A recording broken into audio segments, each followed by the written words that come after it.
This is our community education program. So I would like for everybody to have a seat, and we're going to start our program. We're going to welcome you.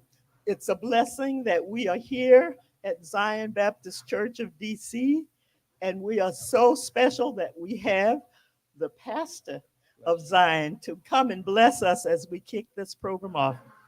Awesome. I need to carry you around with me. You did that so well, so well. Again, welcome to everybody. It's an awesome, awesome day. And let me just say, as we begin, across the street, we have a wonderful mentoring program for young girls. And I just want to let you know the majority of the persons that panel on the panel over there represent institutions that are in this room. Howard, John Hopkins, all of them pretty much in the medical profession. So I told them when they finish, make your way across the street.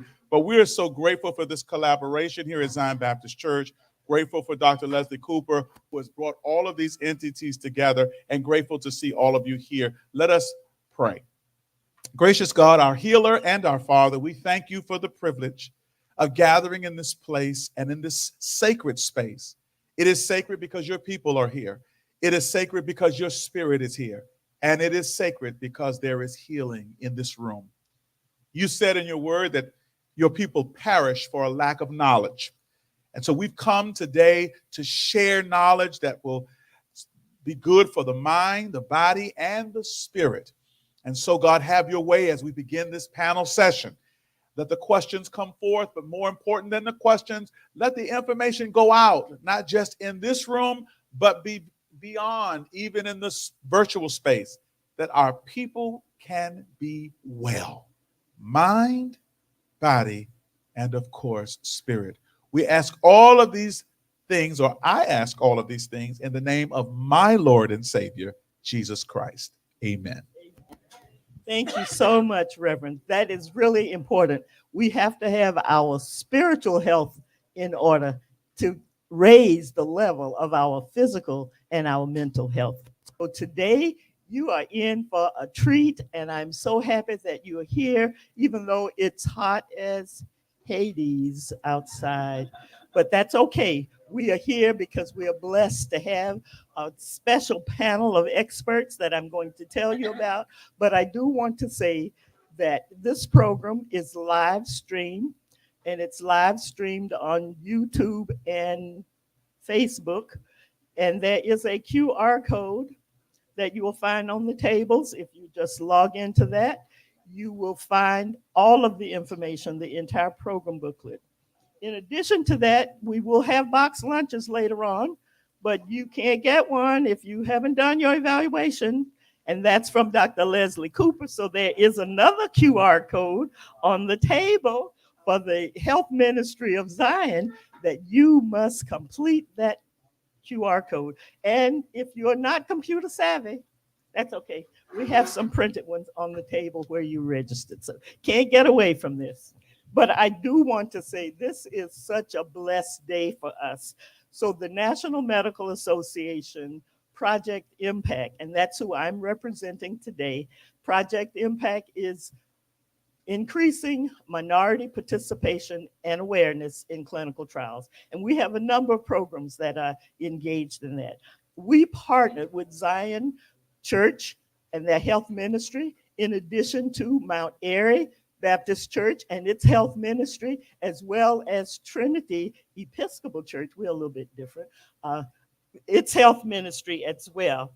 And we have also Cobb Health Institute that you'll see at the table talking about clinical trials, the Black Coalition Against COVID, and blackdoctors.org. In addition, we partnered with the community because this is all about you, the community. So we want to make sure that you are going to have a conversation. And this is about dialoguing, not that, doctor, do you hear me?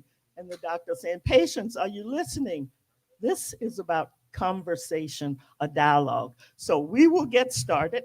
I'm going to just tell you a little bit about this fabulous panel that we have here when we get started. It's so much information that's really rich, and we want you all to partake of that. So once we finish with our panelists and their discussions, we only can take a couple of topics to really speak about because chronic illnesses are all rampant in our population. And so we can't talk about every topic, but we have some information on a lot of the topics. And so once you have your dialogue with the panelists, once they finish their presentation, you will be able to go back to the table and gather some additional information. So let's get started.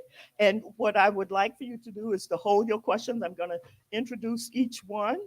There is a fourth person that's coming, Dr. Reed Tuckson. He's getting off of a plane, so I will say something about him when he enters and what his topic is. We will start off with a fabulous, she's like my child, or maybe my grandchild. But you know, Miss Melanie Nix, I have known her, geez, forever. I will just say forever. She's going to speak with us about advocacy. She is a well learned individual. She knows about this area because she has a fantastic company and creative in terms of what she's doing, but information that you need to know about, particularly family history, cancer, just a worth of information. But she's going to speak to you about the important factor that we all need to be engaged in, advocating for your rights in the health sector, in the political sector, in the legal sector. So advocating for what is right. So I'll turn it over to Mel, my child, my grandchild. Thank you. Hi, good morning. Thank you. I am blessed to be here. I am a child of Zion. I was baptized here and raised here. Spent many Sunday afternoons and evenings right here, fellowshipping, having punch and pound cake after church. So this is always home. So I'm glad to be here. I am a 15-year triple negative breast cancer survivor. Thank you. I am fifth generation in my family to have had breast, ovarian, or other cancers. So I'm delighted to be here. I'm a wife, a mother, a sister, a friend, an entrepreneur, but I would not be able to be those things without advocacy, without the advocacy of people, advocates who came before me, and also the advocacy I learned from my late mother, Belva Brissett, and my late aunt Zora Brown, who I sat at their knees and watched them advocate, especially for Black women and Black women who were diagnosed with breast cancer. So, with that being said, I'll just share a little bit about my advocacy journey and how it has helped me and things that you may take away that may be insightful. Um, my mother passed away my last year in college.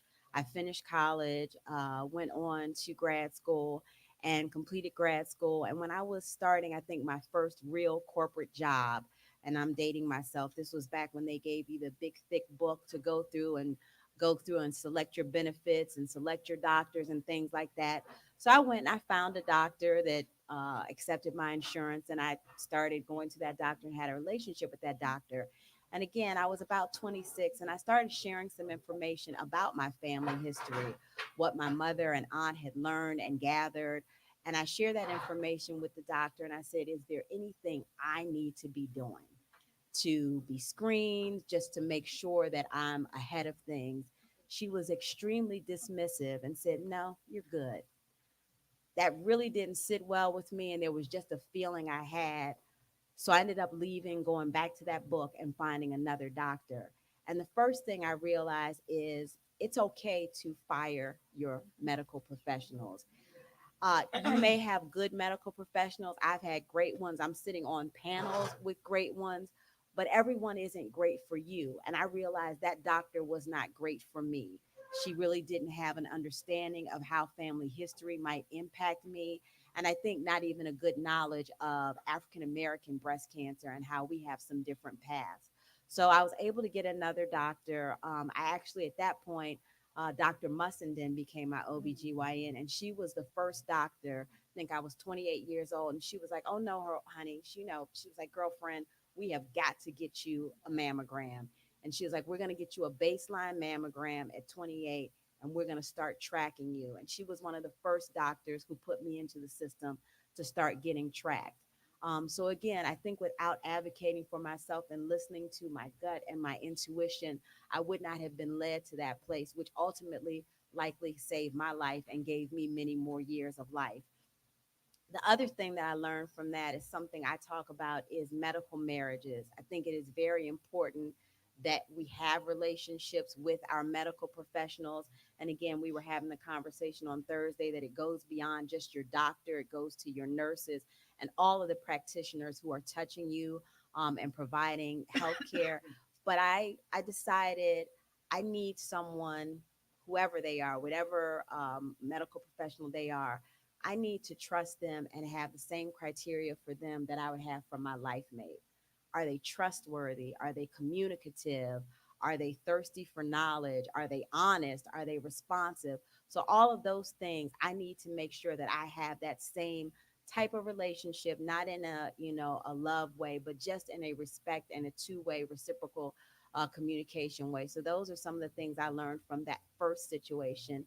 And then as I was going forward and we were collecting more information, at this time my mother had passed, but my aunt Zora was very forceful about making sure that we were collecting family information, that we were documenting, and that I was sharing that information with my doctors and my medical professionals. So I continued to do that. And through the years, that has guided me in terms of the health care that I've received, in terms of the questions that I've asked, because it always makes me ask questions. I always want to share. Another cousin was diagnosed, another aunt was diagnosed. What should I be doing? And by doing that, I remember I got to a point with my doctor who said, my OBGYN said, we've got to stop doing the mammograms and we've got to be more aggressive. He said, we need to start getting you MRIs. So again, without advocating and sharing that information, I wouldn't have gone to that next level. And my cancer was actually discovered on an MRI. It was discovered at an early stage. It was aggressive, but at an early stage where it was most treatable. And again, this is a path because I'd been able to share information, ask those questions, and ask for the type of care I needed. And I'll say another thing about medical marriages and having partnerships is asking questions and making sure that your medical professionals are advocating for you. I remember when my doctor said, we're going to move you from mammograms to MRIs.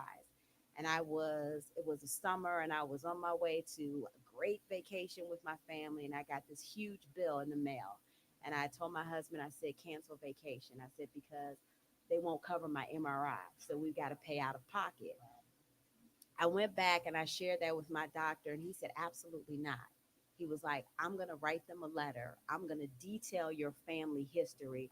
They're going to cover this. He wrote a letter on my behalf detailing my family history and why I was deemed a high risk. And they ended up reversing that decision and covering that. But again, because of those relationships, because of that information, I was able to get that support, which I would not have known to get. I would have normally probably just accepted that and kept going. So again, I kept going, and because we were being aggressive with my screening, and we were actually planning to have some preventive surgeries, just timing. While we were on our way to preventive surgeries, I was diagnosed. But again, because we had started that planning, because we had started doing aggressive screening, my cancer was detected early. So in that process of being diagnosed, I was getting very concerned and very confused by all of the different information I was receiving each time I would call my insurance carrier. One person would tell me one thing, one person would tell me another thing. I wasn't sure what was covered, what required a copay, what needed to be paid out of pocket up front.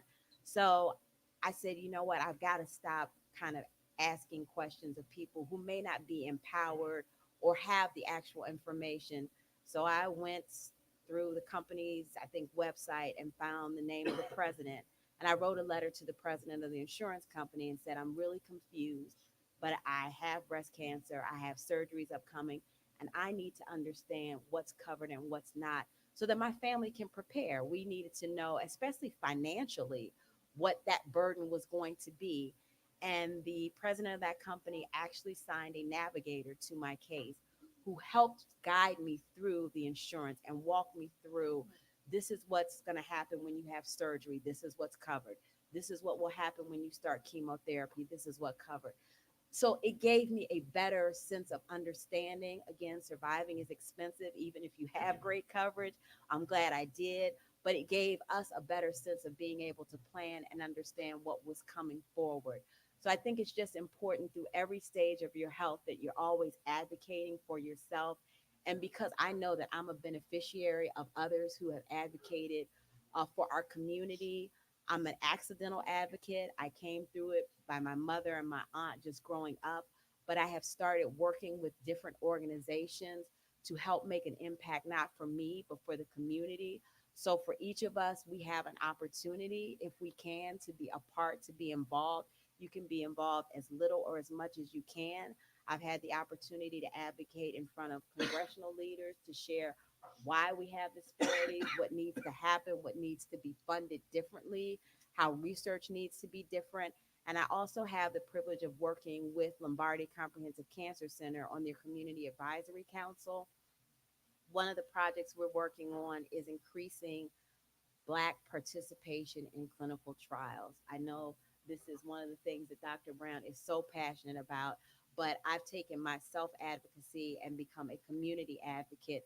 So, again, even if you're not directly touched by disease or health issues, we all have a role that we can play because our community has one of the highest burdens of morbidity and mortality. So, if we have the opportunity to be involved, especially in organizations that are really focused on reducing health disparities and improving our incomes, I think we owe it to ourselves to do that. So I'm grateful that I've had an opportunity to do that and hope that we can continue this conversation from today and even moving forward. So thank you for the opportunity. Thank you so much. This is really wonderful because, again, listen to the words knowledge, preparation, empowerment, and again, really sharing this with your community. We know from data that when you have a concurrence of provider and patient, you do better. So think about that when you select your healthcare providers and making sure that you're on the same track.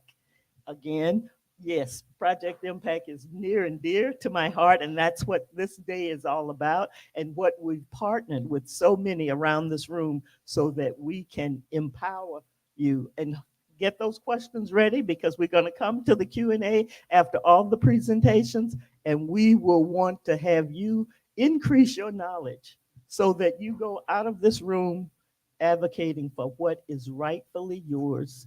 That will lead you to a table over there. It's called voting.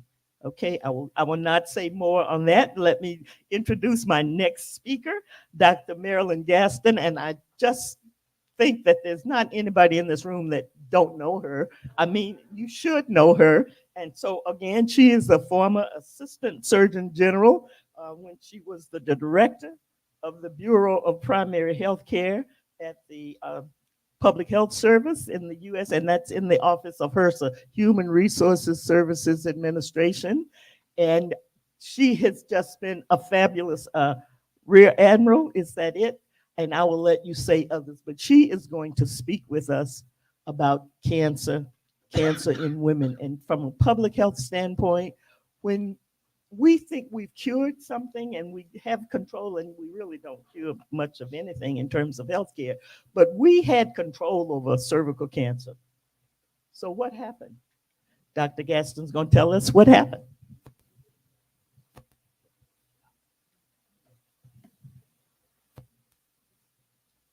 Good morning. And thank you so much for that wonderful introduction. You reminded me of some jobs I had forgotten. But anyway, I'm delighted to be here, and I want to thank everybody who arranged this. Events like this are so important for our communities. Like they said, we need more knowledge. We need a lot more of everything. But we certainly need our community to get more involved with our own health and do our own advocation a lot of the times. Like you mentioned, we're always advocating for everybody else. But when you advocated for yourself, made a difference, right? Okay. This year, 14,000 women will be diagnosed with a form of cancer. that is almost entirely avoidable. I see people looking to see, did I really say avoidable? I said avoidable. 14,000 women will be diagnosed and 4,300 women will die. What I want you to know is that this cancer is almost 100% preventable. It's the only cancer that we face as human beings on the face of this earth. This is the one you can talk about in terms of being preventable. But so why are we every year having thousands of women die from it? What is going on? Or as my kids would say, what is going on? Anyway, and why are Black women 41% more likely than white women to develop the disease and 75% more likely than white women to die from it? This was reported in the American Journal of the American Medical Association. And the disease that I'm talking about is cervical cancer. Cervical cancer.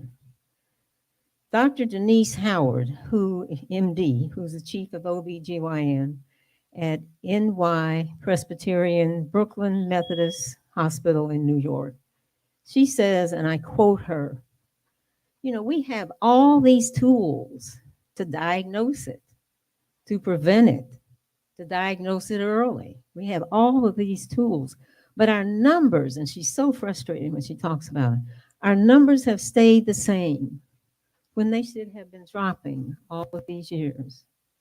Cervical cancer should be a never, ever event. It shouldn't exist. And I hope all of you spread this word. I learned a lot from the research I did to get ready for it. I was amazed at how much I didn't know. So I'm sure there are things you hear for the first time. Unlike most of the cancers, there are effective screening tests, as Dr. Howard says, to prevent cervical cancer. We have, first of all, the Pap test to detect abnormal cervical cells. Second, we have tests to detect the human papillomavirus, also called HPV, as a short way of talking about it. But that's the virus that causes most of the cases. There's also the ability to remove precancerous tissue before it becomes cancerous. Our pelvic exams help the doctors really be able to see very clearly the cervix. Look in there and get the tissue, and without a whole lot of hoopla. And that's very good. And that's another reason why we shouldn't have so many diagnosed and so many dying. Second, we have the human papillomavirus, HPV, as I mentioned. Thirdly, there's also the ability to remove the precancerous tissue before it's fully cancerous. That's wonderful. I mean, if you can look at those cells and say that it's going to be cancerous, but I can get it all out right now. No, nothing spread. It's not even shown up as a major cancer. And that is prevention. So it doesn't even become viable. And I think that is one lesson that we've learned, and we need to be able to fully implement it. Fourthly, we have a vaccine for that human papillomavirus, HPV. We have a vaccine, okay? And has been available for the past 17 to 20 years. I won't ask, but I'm not sure a lot of our Black women have had it. I haven't had it. And I think that that's something a vaccine that's nearly 100% protection against that infection. So why? The question remains. Well, we know some reasons. First of all, Black women are less likely to get screened than white women. Secondly, Black women are less likely to be followed up. And listen to this. Even if they do the test, it's abnormal, nobody follows up to get them in to be treated. I mean, that's just, I couldn't believe my eyes. Thirdly, Also, if any type of screening is given, Black and Hispanic patients are more likely to receive only a Pap test and not the HPV testing. That's from the American Journal of Preventive Medicine. It's recommended that both tests are done together.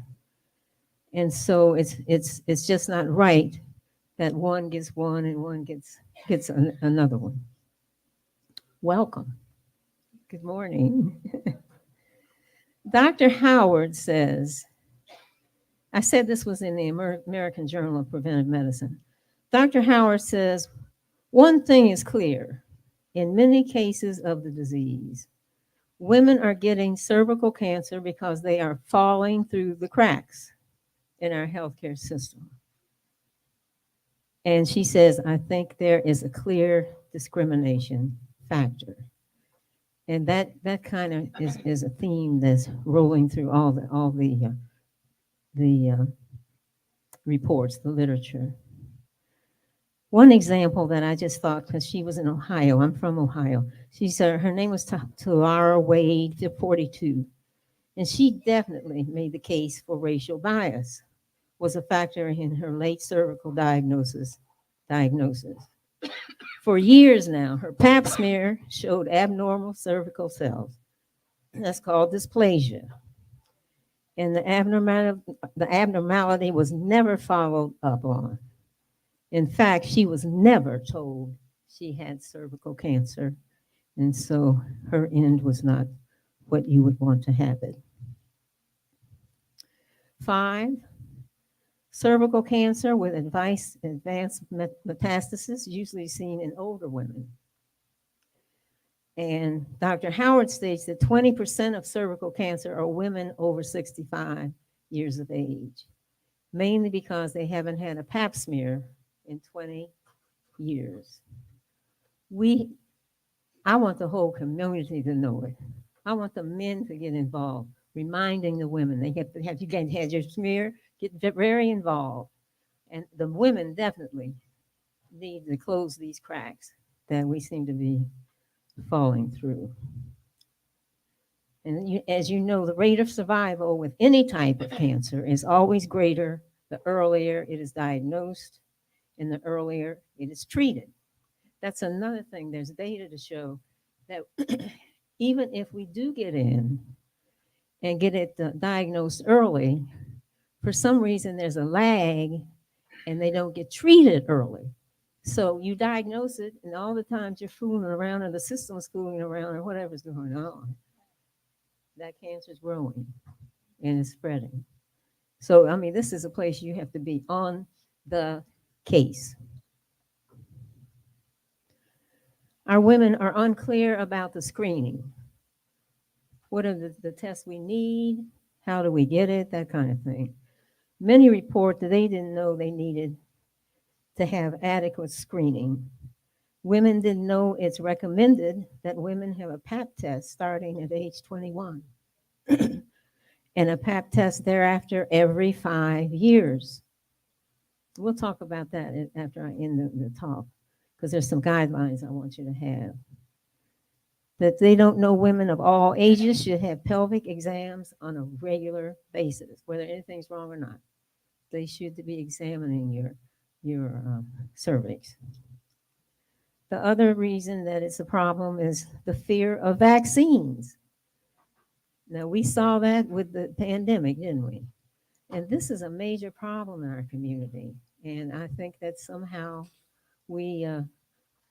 I know the NMA can get involved with that too. But I wonder that we really do need to try to work with that somehow, because I don't want all of our children and grandchildren and everything not getting vaccinated because they don't believe they work or for all kinds of reasons. There's no question that we're falling through the system's cracks. I recommend that we take charge of that. We should not fall through anybody's crack. We should be in the cracks. We should be advocating, as you heard with the first speaker. We all should be advocating for ourselves, okay? Don't sit at home. If you have had a pap smear Nobody's notified you. Well, first of all, don't sit at home and wait for them to call you. It's time for your pap smear.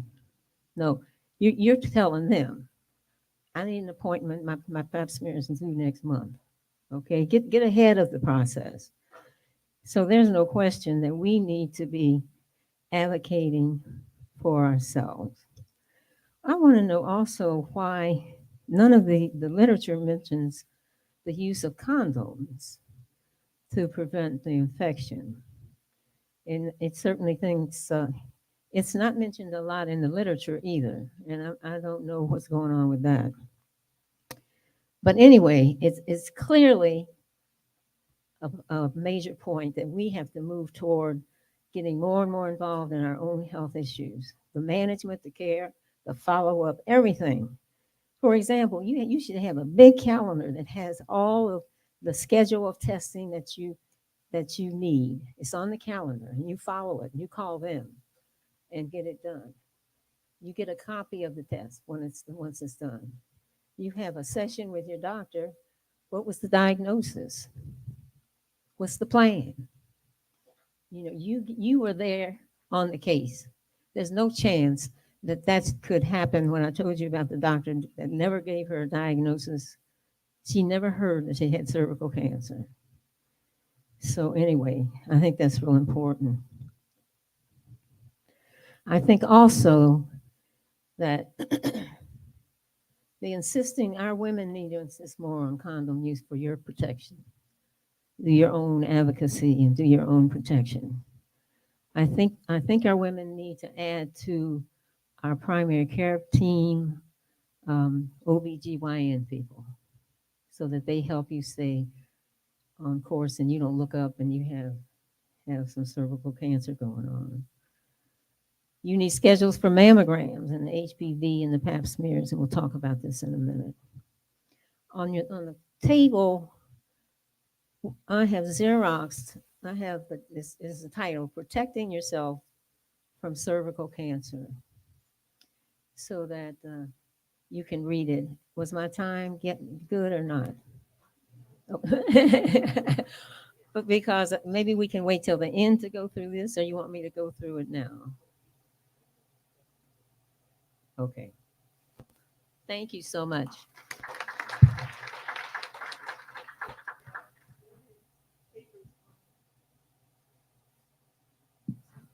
Our papers that on the floor, and you've heard again the whole point of advocacy and sharing information, and don't fall through the cracks. I mean, we need to make sure that we're advocating and we're getting that knowledge so that we do not do that.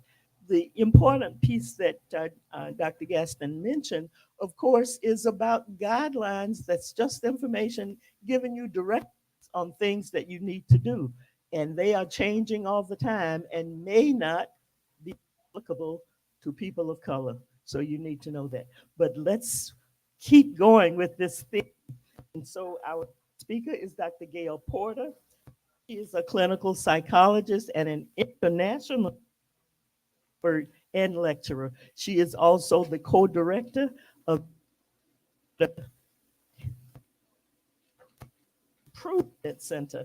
And so again, we want to talk about your mental health as it relates to the stress that you have, your blood pressure going up, and the impact that all of this is going on. Again, give you more knowledge. You know, it said, I'm gonna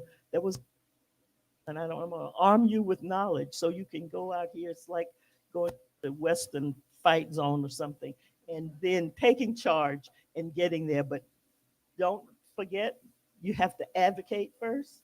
You have to gain that knowledge. And of course, we talk screening. Early diagnosis can help us with preventing some of these diseases. Dr. Porter.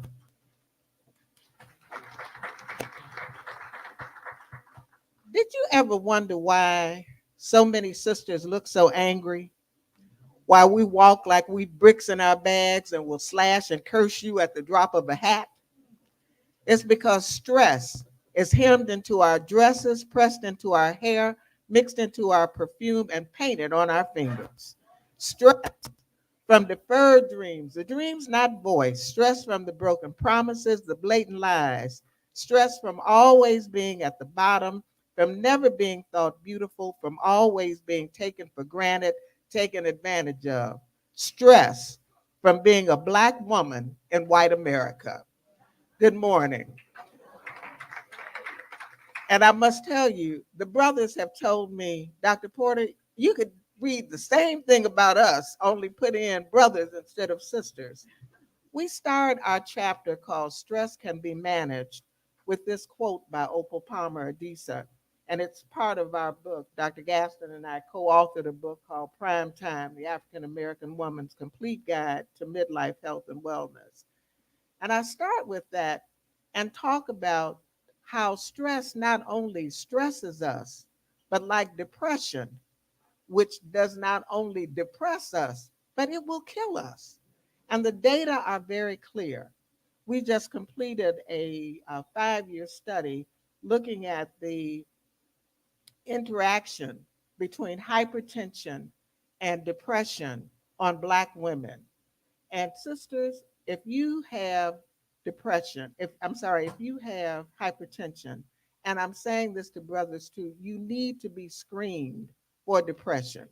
And so what I'm talking about today are what are some of the signs and symptoms. If you look on the table, you will see what are some of the signs for stress. Because often we don't know, and you've heard that over and over at this table. So some of the frequent signs of stress there are emotional signs, tension and anxiety. There's anger, reclusiveness, mood swings. Some of the physical signs include recurrent headaches, fatigue, physical problems that don't respond to even really good interventions. You need to start thinking about maybe I'm just feeling stressed.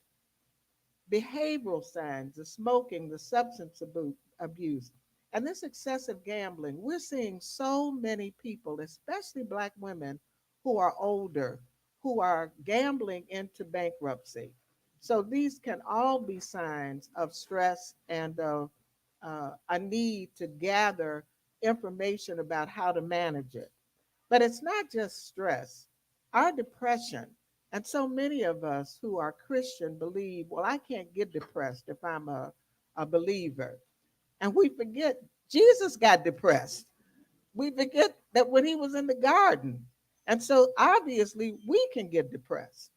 But the difference is that we now know there's nothing that goes as well with prayer as counseling or therapy.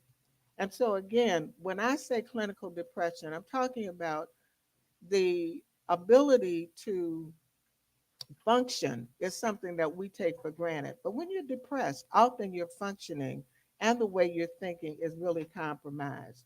And if it goes for more than 2 weeks, then you need to start thinking about getting some help for it. And what we found, again, in the data that we looked at, Black women and Black men have higher rates of depression, but it is often different, especially for Black women. And so on your table, I've also included a description of the differences.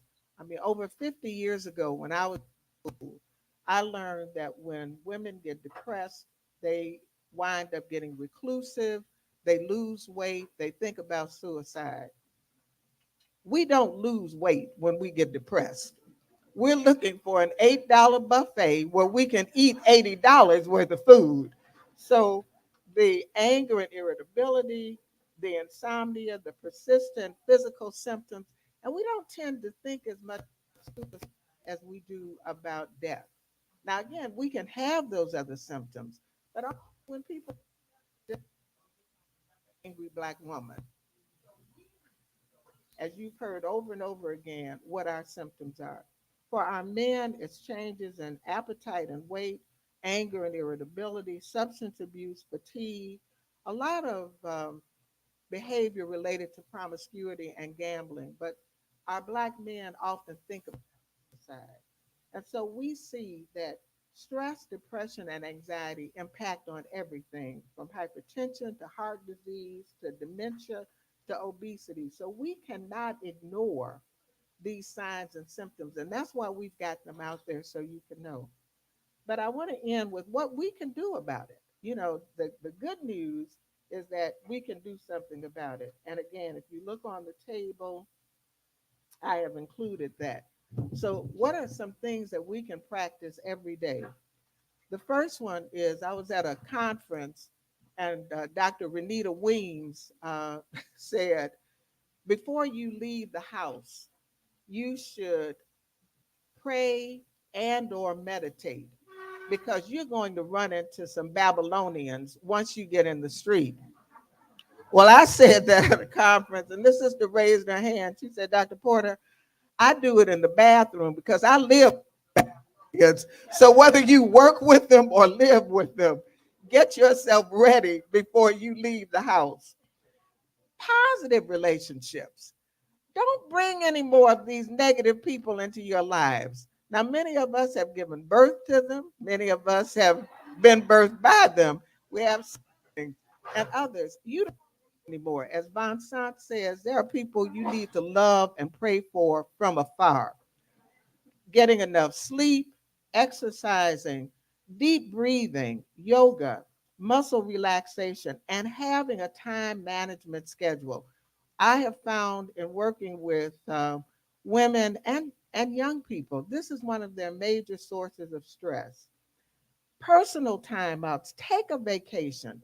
But I tell folk, if when you go on a vacation and you take your partner or your friend or one of your children or even one of your parents and you come back and you are more tired and stressed than before you left, the next time, leave that person at home. Do not take this person with you on a vacation. Counseling and therapy are just wonderful gifts that I feel God has given us. That counseling usually refers to something about a specific issue that you might be going through. That's why some of the grief counseling is so excellent. Therapy tends to be a little bit broader, but in any event, don't miss the opportunity to take care of yourself in a way that we have an opportunity to do. And finally, laughter. Healthy, positive laughter is one of the best things that you can give. So I thank you for being here, taking care of yourself, and I thank you, Dr. Brown, for having this for us. God bless. Thank you so much. Yes, laughter is wonderful. So I should say we should all stand up and laugh. Ha ha ha ha ha. Helps to grow some new cells. So to wind up our presentation, I know you're thinking of those interesting questions that you have. Write them down on the back of a paper or something. We don't want you to forget because we're going to go into the conversation. That's what this is all about. But to us home, the male who braved this table for all of these women, estrogen, he can handle it. Dr. who is the managing director of the Tucson Health Connections, as well as the co-founder of the Black Coalition Against COVID, and friend and colleague. So I want to welcome him and thank you so much. Thank you, Dr. Brown. I will say that I ain't scared. And the reason I ain't scared is because I've known these warrior women for, and we don't talk about this, but I've known these warrior women for 40 years. And they were just children then. So, but y'all do need to know that it is important that we know that we have warriors who have been on the battlefield without compromise, without getting tired for a very long time. And this is the key thing, I think, for me. We talk about this idea of Black Lives Matter. If they do, and they do, they have to matter to us first. Think about the legacy here. Slave ships, spoon-like spoons, packed. Think about all the struggle through slavery. Think about all the struggle through Jim Crow, all that we have endured to survive, to be able to live. We should not imagine, I cannot imagine we're delivered to a place where whether Kendrick Lamar and Drake are having a beef, dominates our agenda while we are dying from preventable chronic illnesses like crazy. All the stuff that's going on, all that we just heard about stress, we manufacture it and then make money on it. We manufacture it and then make money on it. We have got to say to our folk from now on, either stop doing it or we're just not going to pay no attention to you. Why would we buy music where one black man celebrates killing another for commerce? Why do we even have an audience for that?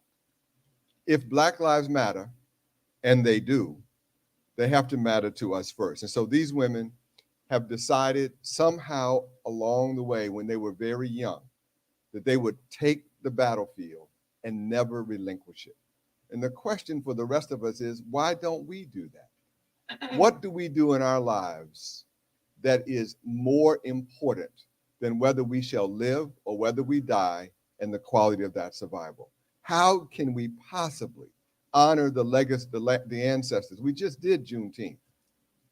How many of us made a prayer to ourselves on Juneteenth that says to the ancestors, we will do all that we can do to be worthy of the sacrifice and the suffering that you did?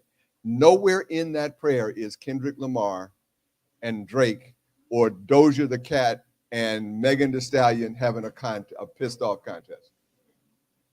And so what I'm getting at is this: we have got to be more serious about what we do. Now, what did we learn about what happens when we decide to get serious? We just came through the pandemic. Most people do not realize that for the first time in history, we closed a disparities gap. The first time, as represented by primary series COVID vaccination. Now, you remember this race. When the race started, we were like 100 miles back carrying an anvil or two.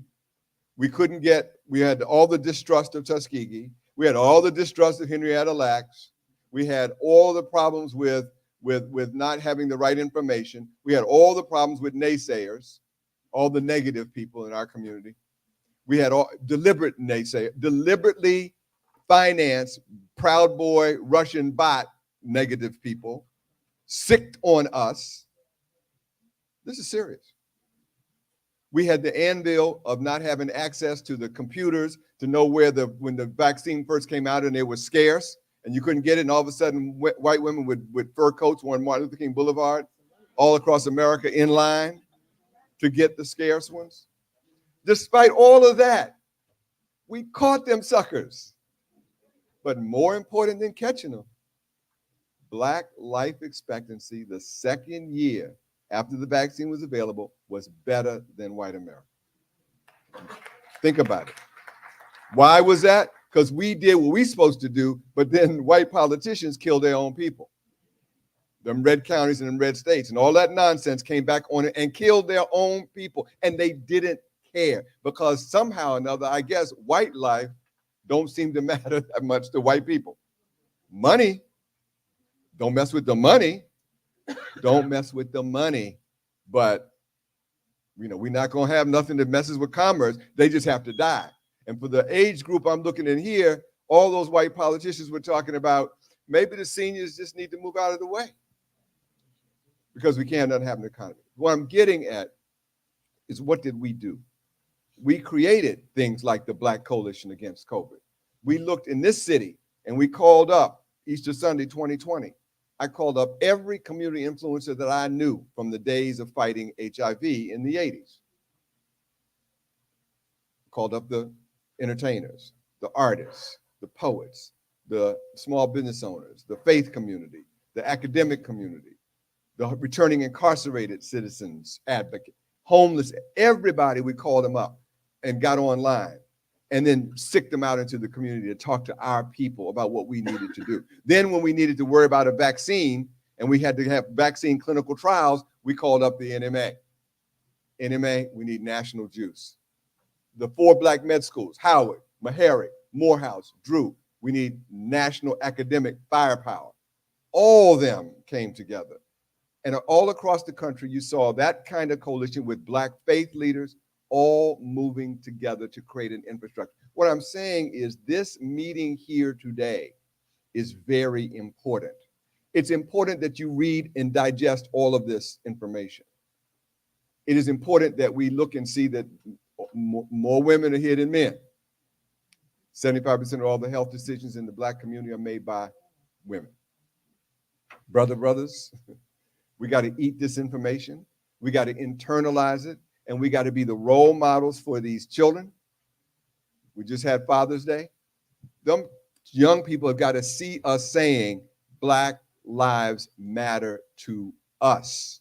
And so we're going to have all this. But as you digest and eat this information, we now need you to bond together with other people, other organizations, other churches, other initiatives in this city, other faith-based and community-based organizations. We have to stitch our community together with an unbreakable weave of a mosaic, because you can't fight a fight this big by yourself.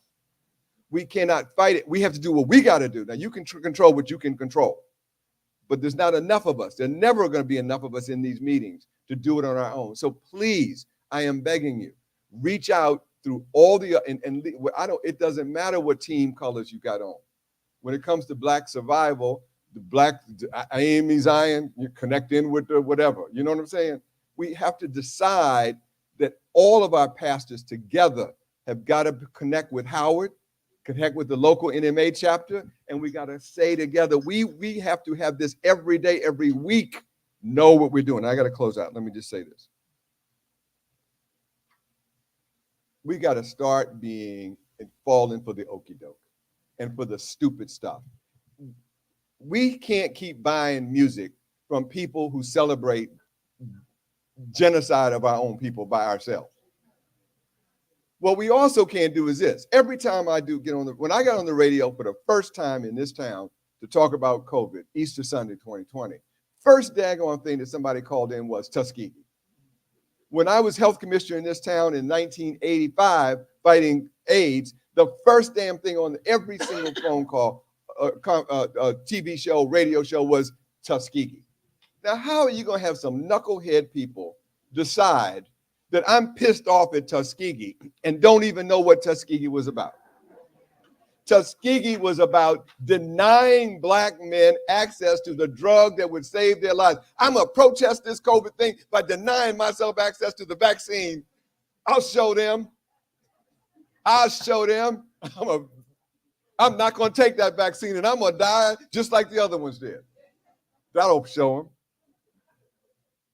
How many people get on these town halls and spout all kind of dumb stuff when they have no responsibility for whether you live or die? These sisters up here have taken on a responsibility that says, I'm going to make sure that everything I do, that I'm accountable for how I live my life, not just their professional life, how I live my life on accountability for Black survival.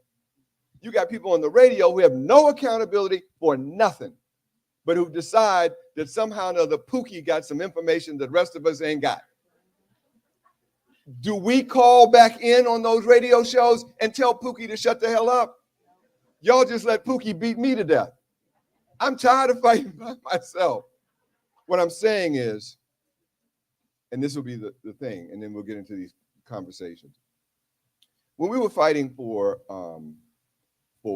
incarcerated brothers and sisters to be able to fight the pandemic, they didn't know whether they should take the vaccines or not. As you know, our city's incarcerated folk ain't in town. They all over the place.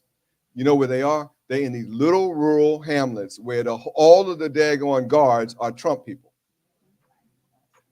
So you know they ain't giving them any information, and they ain't vaccinated themselves, and they're not letting the inmates know. How did we get Black inmates to take the vaccine? We learned this, and it was very interesting, is if mama said, take the vaccine, they took the vaccine. If mama, I'm looking at all these Black women, y'all got to get back to how y'all can be. Y'all need to get back to how y'all can be and be saying to the rest of us, don't be coming in my house killing me. Don't be adding to the death of my grandchild because you don't get that child vaccinated against preventable childhood illness just because some white man named Robert Kennedy said you shouldn't do it. You understand what I'm saying? So my point is, y'all, we have got to decide to take the information that you have on these tables, but take it seriously. And then it ain't just about you. Connect in with all the other community and decide that we will have our own revolution for Black survival. Nobody has to give us permission. Don't have to be a special day, and don't have to wait for the white man to say you can do it. Thank you so much. Yes. Thank you, Mama said. Okay, so again, it's up there, and we just go into the questions, but we have one joint poem that's gonna send up because Mama said. Oh, I'm sorry. Thank you. The last chapter in our book is called Reaching the North Star. And there's a poem by Becky Bertha called Poem for Flight, which we think really reflects all that we have talked about and the reason that you're here. And so we'd like to share it with you. There will come a day, it's not far off now, when you wake in the morning and know that you were meant to be happy and healthy. And you want it more than things or memories or any concrete place called home. You want it more than the strings of the past that fasten you, more than you want justice or pride or even your old clay image of yourself, or the faint chance that all that has gone wrong may still change. It is you who hold the power to change. And whatever it is that holds you, whatever it is you think you cannot live without, the time has come to open your hands and let it go. Run, flee, disappear, break loose, take wing, fly by night, move like a meteor, be gone. If you fear it will never be possible, think of Harriet Tubman, who traveled alone the first time, who finally freed 300 people, but first had to free herself.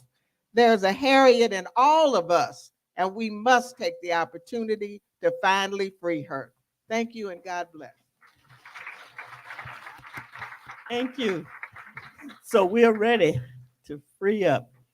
Let's see who's going to ask the first burning question that you had. Okay.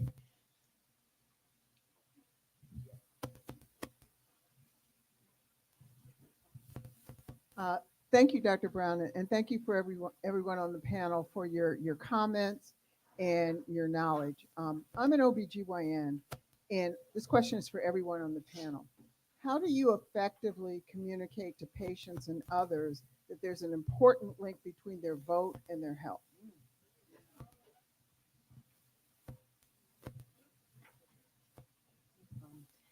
I'll say you have to make it personal instead of kind of global. My son is 19, so last year he was first time voter. We were having a conversation recently just about the candidates and what's on the ballot. And so I had to bring it back to our actual house. And I said, you know, Affordable Care Act is something that they've been trying to repeal this for years. I said, but if that happens, then you remove pre-existing conditions and lifetime limits for insurance. And I said, and that impacts mommy directly. I said, I'm a cancer survivor. And if I go to get insurance and they eliminate the protections for pre-existing conditions, I said, that means either I can't get it or else I can't afford it. I said, the other thing is if they eliminate, you know, lifetime limits, if something happens to me again, I said, they'll put a cap on how much I can my insurance coverage will be for my care. I said, and we family history is.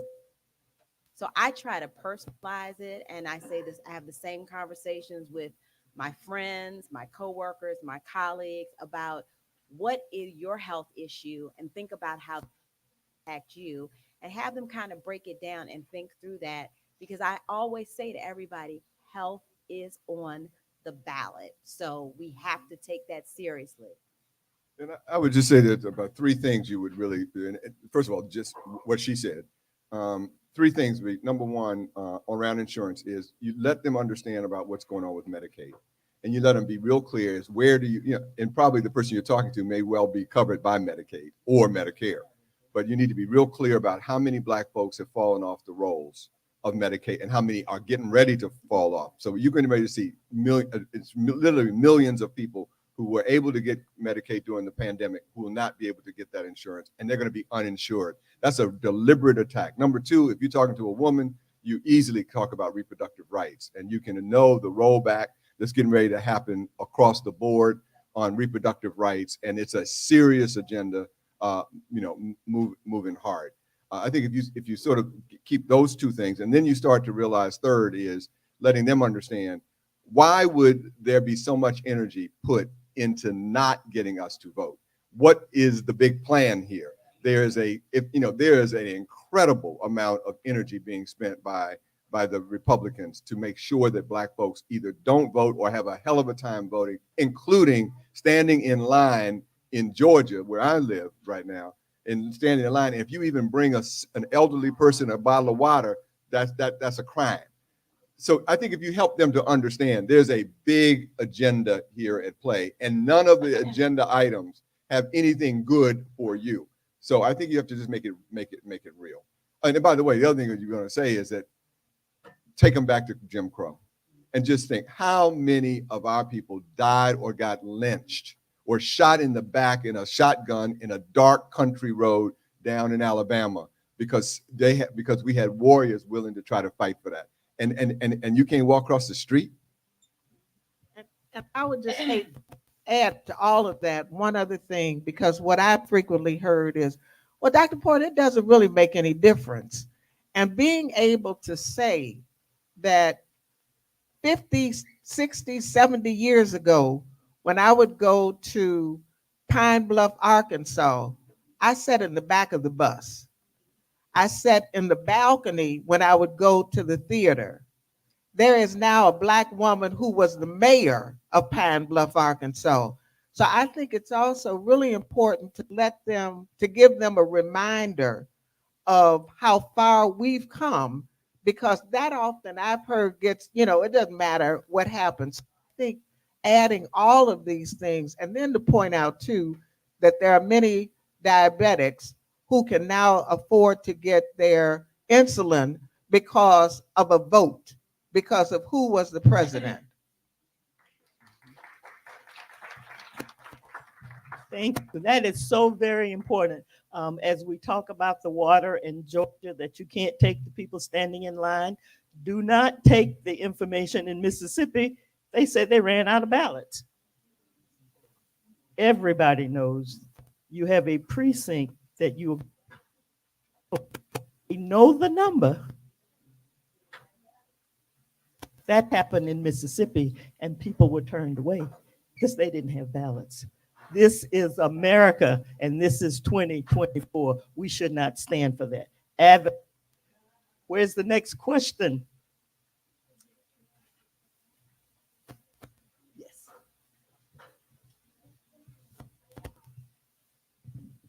Good morning. Thank you for the invitation. I came this morning on a plane from Detroit, Michigan, but I have a question. I'm at that age, and my gynecologist told me that I should come every other year to have a pap smear. I don't know if there's some truth to it, but because of my personality, I challenge her on it, and I go anyway. So what is, in terms, how many, for someone that's my age? Thank you. And is it every other year? Is it the guidelines change all the time. And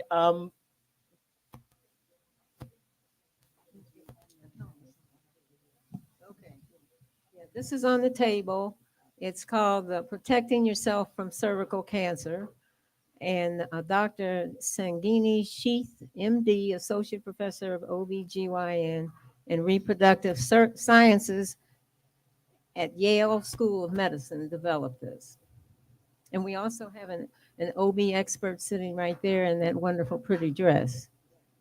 What was your name again? Can you mention it so we all know who you are?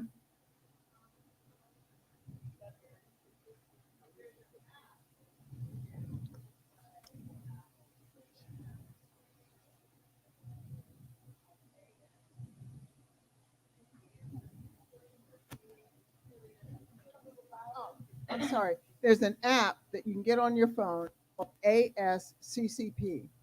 And you can put in your individualized information and it will give you the screening recommendations. It will give you the management recommendations if you have an abnormal pap smear.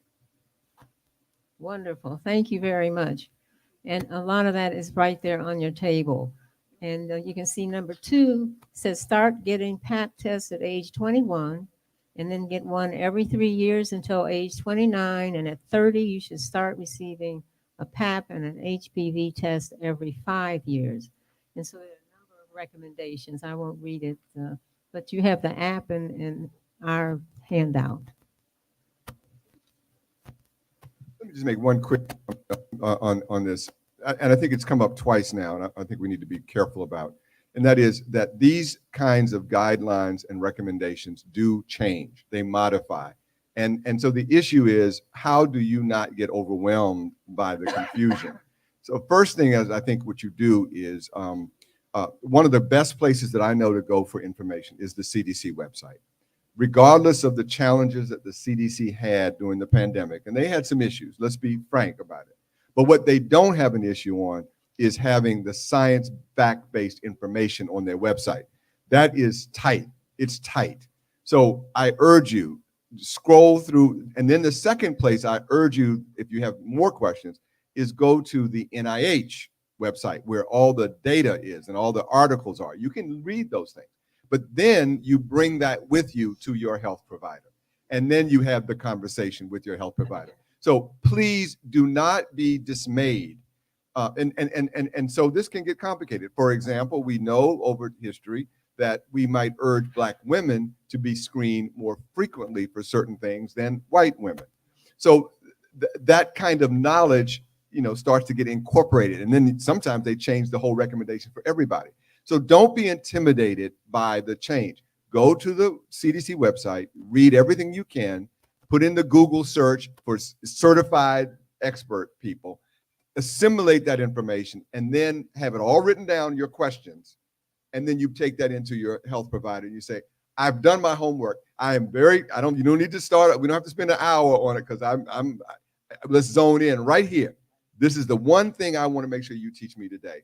But do your homework yourself on the front end. And if necessary, borrow a 5-year-old, because many of us are not savvy enough. And I have found when I tell my friends and clients, use your expertise, they love it. When you come to them, and especially about something like this, and say, I want you to help me. I want you to show me how to do it. So don't be intimidated by the technology, because many of us don't have that level of sophistication, but we often have people in our families who can. And these are invaluable places to go. And you don't want to not go because you just don't know how to do it. But I will say this, my mama is 98 years old. That woman is on the internet all day. There's not a dirty joke out there that she don't know or share. Yes. Okay. I also want to say that you have a list of resources, and it has CDC and NIH and NMA. All of those areas are there. And as we were speaking about guidelines change. Those guidelines are from. Take your history in consideration to make sure that what they're telling you is applicable. You might have to start earlier. You might have to do it more frequently, but you need to individualize that. And again, advocate. The question right here? Okay, yes. Then we'll get you. Good morning. I'm going to ask a couple of questions and maybe you all can address it. One question, we've talked about going in for screening. You talked about pap smears. Can you address the issue? Is there an age cutoff for having a pap smear? Or does cancer stop at a certain age? That's one. The second question is if somebody could address the issue of navigation and going into the doctor with your questions in hand and taking somebody else with you when you go. Because when you go and you get a diagnosis or your doctor is sharing information with you, you may not really hear everything that's being said. So if you all could address those points, please. Okay. Thank you very much. Those are excellent questions. And that's something we wrestle with our women all the time. We wrestle with ourselves too, in terms of keeping a good record of your health and everything that's going on. That, you have to have a huge folder because you're going to keep everything almost that happens to you. I always recommend getting a small little notebook that I write every time I go to a visit. I take notes on it. Who was the doc? What was the date, first of all? Who was the doctor? What is the diagnosis? What is the plan? If you have tests done, you don't leave that hospital till you get copies of everything that was done, all the doctor's notes, the nurse's notes, and all the tests that were done, you need copies of. And you keep them. You have major folders, a whole large folder of your health history. We have to keep our health history. We have to ask questions about it and be very assertive. If we don't understand, you keep going until you find somebody that can explain it to you so you do understand it and you know exactly what to do. Did I answer the question?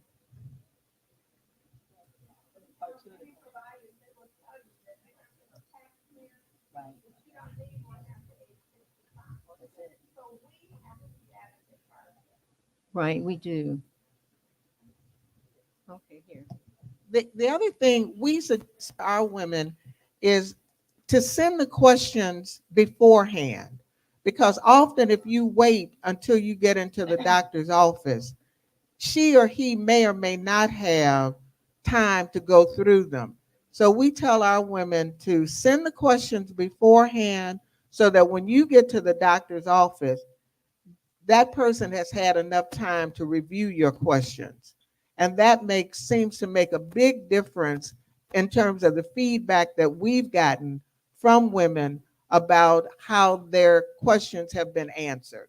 So I think taking the questions with you, and certainly if you're going in and it's a situation that could be filled with anxiety for you, having another person to go with you can make all the difference in the world. Don't hesitate and ask that person if she or he would keep notes for you.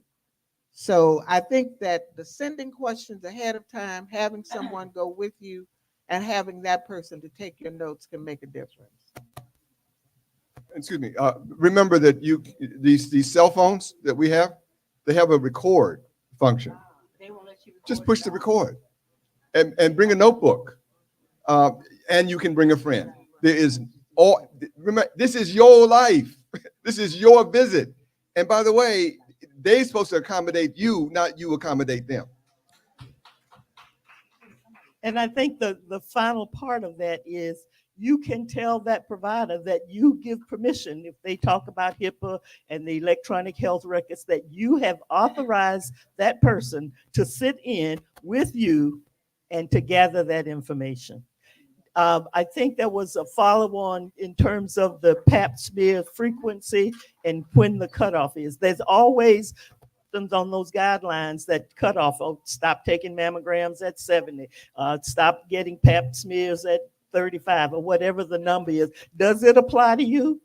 Look it up, and then for your own good, know your history and the importance for you, and continue to do what is right. I always tell patients the best thing you can be is an educated consumer. So an excellent site for OBGYN questions is ACOG, American College of Obstetricians and Gynecologists, Women's Health. There's a lot of great patient information on that site. In terms of stop pap smears at 65, that is true for some patients. You have to have negative pap smears or negative HPV testing prior to stopping. So a question you can ask your physician is, what are the guideline recommendations for someone with my history? And then you can be more certain that they're following what is the standard of care by the relevant medical society. Thank you very much. I appreciate all the panelists there. They've been so informative. So thank you so much for this opportunity. A couple of questions. Clinical trials that wasn't brought up, but was mentioned by Dr. Brown. Clinical trials are key. How do we get the data to find out what percentage of people of color are participants in those trials? Also in clinical trials, how do we find out, for particularly since mental is so prevalent, if mental awareness clinical trials exist, and how do we get people into them, particularly if they range in ages? How do we send or recommend people of certain ages to go? A lot of times they don't know that. As we think about advocacy, how do we keep going in terms of coalition building, particularly around voting rights and other issues, like other awareness issues, not only cancer, but maybe chronic diseases? How do we advocate and how do we encourage? Because a lot of times people say they're so tired of advocating, even if they have the knowledge, particularly if they have knowledge about coalitions and the work that should be done for voting. They say, oh, I'm tired. Oh, I don't know. Oh, I'm this person of this age or that. How do we keep that coalition, or although we emphasize the importance, and even though people may know the importance, they just seem to have a fatigue? Thank you. I can answer the clinical trials question. Project Impact, as well as the NIH, that's on their website, as well as under Project Impact. Today, less than 8% of African Americans participate in clinical trials. You all taking pills, and you all have these devices, and you all do many kinds of things to your body, your health, based on what? The general public. It does not have applicability necessarily to you. And we have moved into the precision medicine category now, and we're trying to get specific. So you want to participate in a study so that you can gain information that's going to be applicable to you based upon that drug, that device, that product. And again, resources are listed in those little things on your table, and find that 5-year-old or 7-year-old if you need. Get it on your phone. There's that page, it's the blue in there. Will give you a lot of information. I tried to list resources on various topics. The table over there with health information, particularly one that says, know your numbers. You can write it down, pick up a card, get some information for that. And there are others over there as well. Just one point. One of the things that we on our side of the table don't do a good enough job in the health system, and that is we don't give back to the Black community the results of the clinical trials. So I don't think very many people in the Black community know that their participation in clinical trial number 3 led to a change in the guidelines for such and such a thing. So I just want to let you know that we're going to start doing a better job of educating you as to the results of your participation. And Project Impact will make sure that's going to happen. And in terms of mental health, there are 3 places that you can go. One is the Association of Black Psychologists will often have, and you don't have to be a member, you can just call and say what's going on. The same is true for the Black Psychiatrist Association. But NIMH is the National Institute on Mental Health, and they also have information about what clinical trials are available. But I'm finding we have an intervention called Primetime Sister Circles, and it's a free intervention for any Black woman 40 to 75. And we have published data showing that it can impact positively on hypertension, depression, stress. But what we do is we talk to the pastors, because when the pastors say, this is something you need to at least investigate, it makes a difference. So if you have an opportunity to talk to your pastors about the importance of getting into these trials, if often when the pastor stands up and says and can give a specific, this is a trial you need to think about getting into, that really brings a level of awareness and convincing that you're just speaking about it may or may not have. And as far as advocacy, I think part of it is also recognizing and sharing that there's so many layers of it and so many pieces. So everybody doesn't have to be at a meeting every Saturday for 2 hours or always passing out. You can share the smallest to the least. So some of the things you talk about when you're talking about voting. So my friends, we all now have kids who are now coming into voting age. So our big thing is, one, making sure they know how to register to vote, and especially when they're at school, that if they need an absentee ballot or mail-in, that we've got all of that information for them ahead of time. The other thing in terms of advocating for health is start small. If it's just you and your family, make sure your family has the information and that you all are collecting your health history, and then go bigger than that. Your colleagues, your coworkers, if you're in any organizations, churches, that you share that information, and also being a part of things like this, inviting the community to be a part of this so that they can get the information and taking the information from here out to the community. Because it can become tiring, but make sure you're breaking it down and sharing the load, because we know many hands make light work. Excuse me. Well, good afternoon. I just wanted to say technology is really wonderful. My daughter lives in Atlanta, and I have my daughter with me when I go to the doctor. We FaceTime, so she can see exactly what my doctor is telling me, because sometimes I might leave out 1 or 2 points.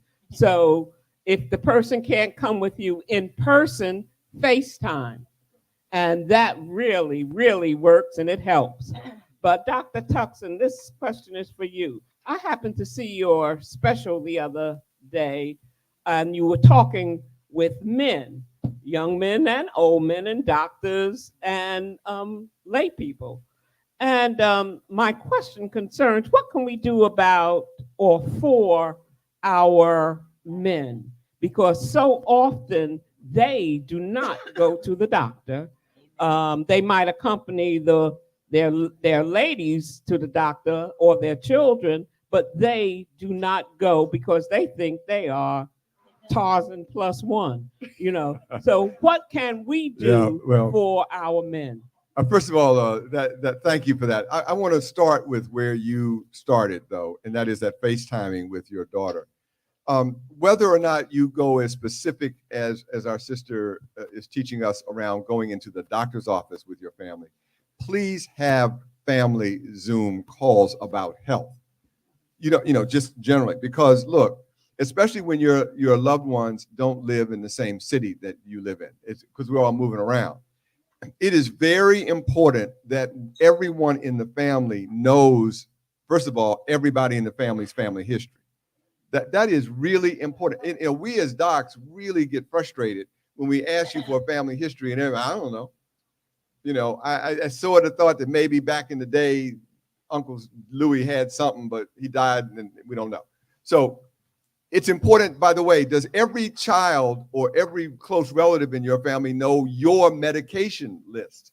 Do they have the name of your doctor? When you get into a situation where you have a stroke and you can't speak for yourself anymore, you're gonna wish everybody's going, well, so let's just get call it. Now, a lot of times Thanksgiving is a good time to do it because everybody's around the table. But don't wait. You can't wait now that I told you this till Thanksgiving. So I am urging you. I'm deputizing you. I'm insisting every one of you schedule a Zoom call with at least 10 people in your family. You know, if you got that many, and you all go through everybody's stuff and everybody write it down so there's no surprises. And above all, make sure that your children have the name of your doctor and the name of the hospital that's nearest to you where your medical records are. Okay. In terms of the brothers, you know, nobody knows more about how to gently speak to. Well, no, y'all really don't. I was about to give y'all more credit than I could because y'all can come on us kind of hard. And it starts with this. Y'all are good at the finger wagging right off the bat or hand on the hip. So you at it a little differently. And I think you got to come at it with, and every family is different, so nobody can give you the right advice. But what I would just urge is this, at least what works for me, is that when my wife kind of goes, hey, listen, baby, I kind of noticed lately that you seem to be having this challenge. I care about you a lot. And can we just sort of talk about it gently? And then you can sort of get into it kind of easy. The other thing is you can do is go around the corner and do a bank shot by talking to their best friend and say, look, hey, Bob, I need you to sort of talk to Joe because he ain't listening. Every night I see the consequences and he's not going to make it. So do it. But at the end of the day, it's out of love. But please don't be holier than thou. Please don't be, I'm smart and you're dumb. Please don't be, you won't listen to me and you are reluctant. It's got to be a love-based, caring thing. And then finally, the appeal that most Black men do respond to, with many, is our responsibility as men to our families. And it's like, listen, you have a responsibility. Your grandkids see you smoking, or your grandkids see you looking bad with your ankles swollen. They know something's wrong. If you don't act, if you don't model the behavior for your children and your grandchildren, they're going to be in the same boat. So those are the kind of ways I would do it. But above all, get rid of this.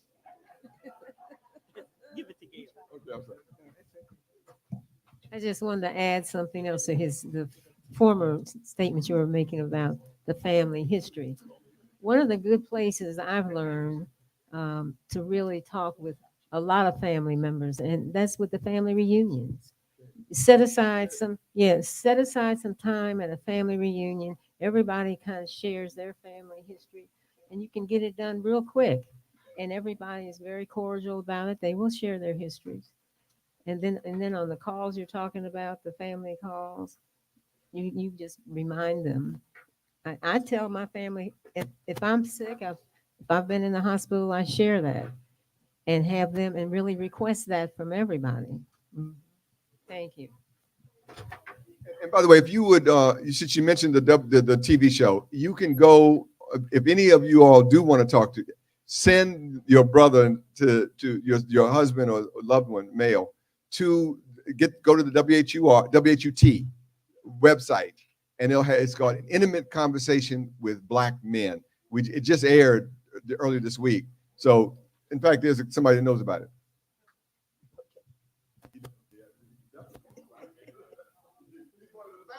Yeah. So, hello, everyone. I'm Clinton Burnside with Howard University Cancer Center, and I actually played a role in putting that special together. So I just wanted to share. It was an excellent opportunity. Yeah. So thank you, Dr. Tuckson, for your support with that event and that opportunity. And so it's actually being aired on WHUT throughout this month for Men's Health Awareness. And for those that are also in the area, on next Saturday, we actually will be doing a special Howard University Towers Auditorium at 10 a.m. Next week. So we will be showing that film as well.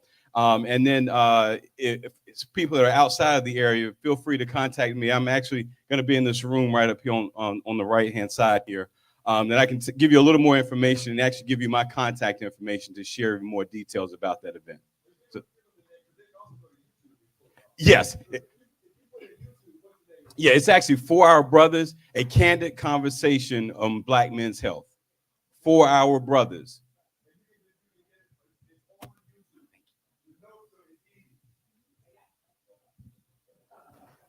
Question over here. Hi, good afternoon. Thank you so much for your participation. So I have a question, and I appreciate the comment that you made on the link to hypertension and depression and so forth. But for young ladies ages 18 to 25 who suffer with, who live with depression and are diagnosed and medicated for it, how can we assist them in living with the depression as well as taking care of some of the other effects that happens, like weight gain and things of that nature, to help them navigate that? Well, first of all, I just want to thank you for working with our younger sisters. And I'm also pressing for us to start working with our younger brothers, because certainly in the work that I've done, the need is great, but the ability to really come in and talk about it is even more reduced.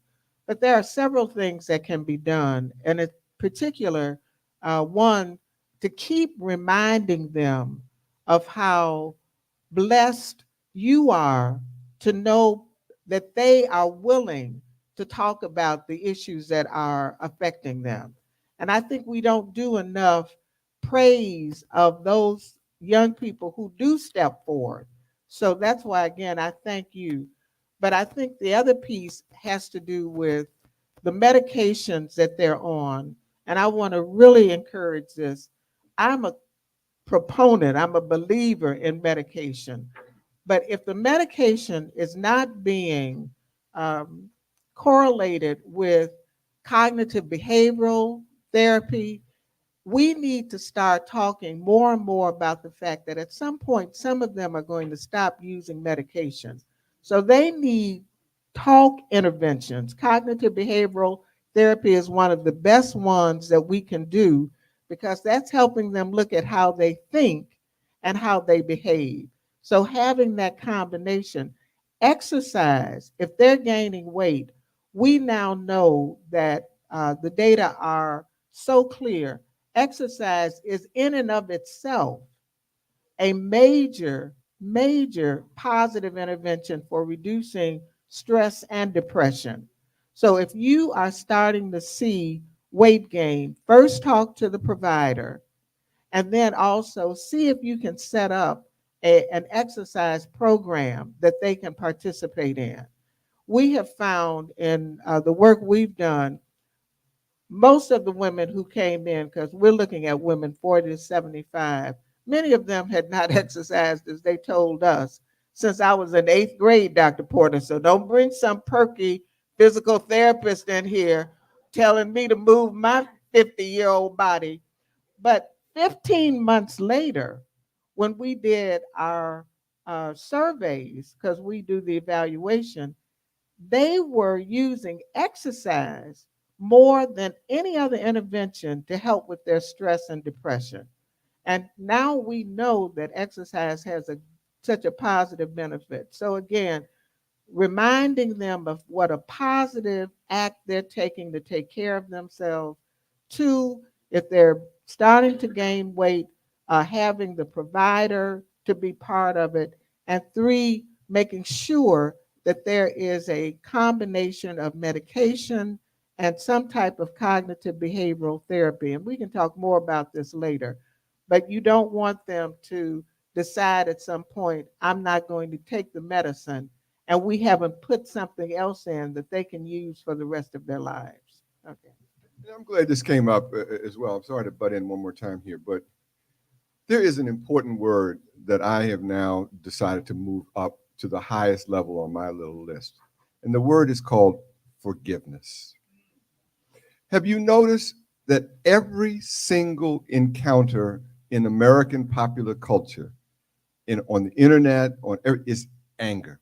I'm pissed off at you because you did this. I'm mad at you for that. That's why I'm not joking when I talk about this idiot stuff between this Drake and Lamar person, or Megan Thee Stallion and Doja. We are just enjoying somehow or another everybody being upset about everything and feel like it has to have a response. Do you know that you can't solve the mental health problems that we're trying to solve at a level of psychological pathology at that level? So what I'm getting at is, folks, if you have not learned how to practice forgiveness, that poison is going to, and you can have all these sessions and you can have all the counseling that you want, but you're going to be starting from so far back. So I'm begging you, make a decision. And this is hard. It's hard. Go back and read Bishop Tutu. You want a model? Read Bishop Tutu's writing. Bishop Tutu, every time you see him talking, now he has every reason to be royally pissed off. What he went through and what his people went through, but what did they do? What did Mandela do? We love Mandela. We put his book on the corner, but we don't want to be, we ain't willing to do the work that Mandela did. How the heck did he get to a place where he could emerge out of that prison and say, the last thing I'll say, with the Tuskegee, I was lucky enough to give the speech on the first anniversary of the Tuskegee Syphilis Museum creation down in Alabama. And I was all ready to give my talk. And before I got to talk, they had the survivors walk in. They would with a walker and a limp and a shuffle and a this and a that. But as much as they can make their spine straight, them brothers made their spine straight. And what was the one thing they said? We forgive.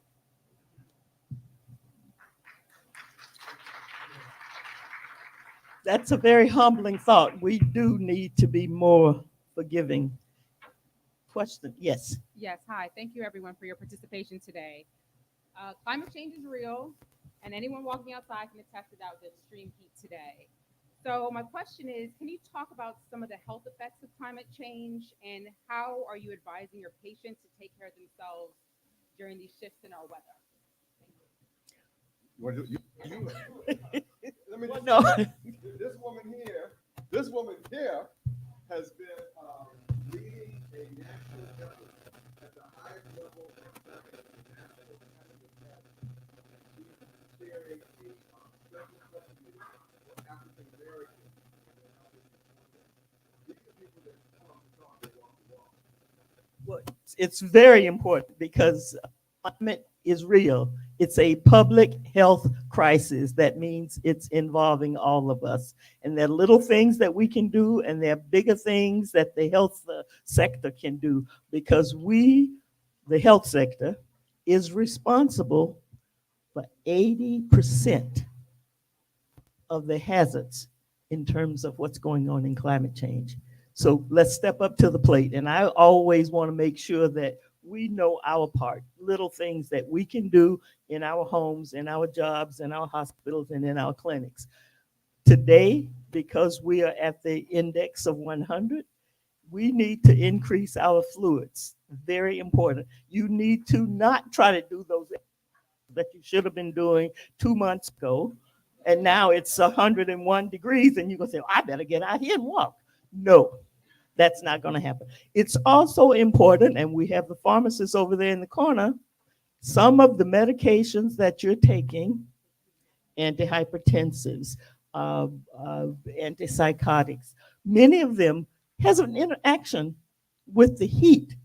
So you want to talk to your pharmacist, you want to talk to your healthcare provider, you want to know whether you need to decrease that dose, whether you need to make sure you're staying inside.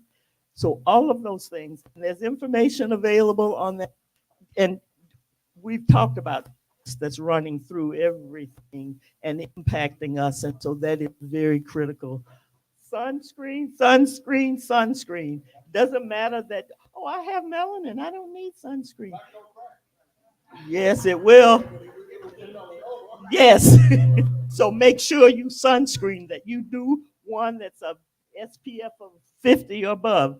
Do it regularly, do it frequently, make sure. Yes. You got it. Y'all got to get a new bottle. And let me just quickly also bring it back real quick and then turn it to my sister that talked about I vote. You know, you got to understand, and Black folk need to be very clear in understanding who is going to be at risk in the United States and Black folk around the world from the climate problem. Our people who's the water, because we live in them places, the water is going to rise, and it's going to, you know, we're going to have all the flooding that we're going to have so many issues that are occurring, and those are living in the Delta.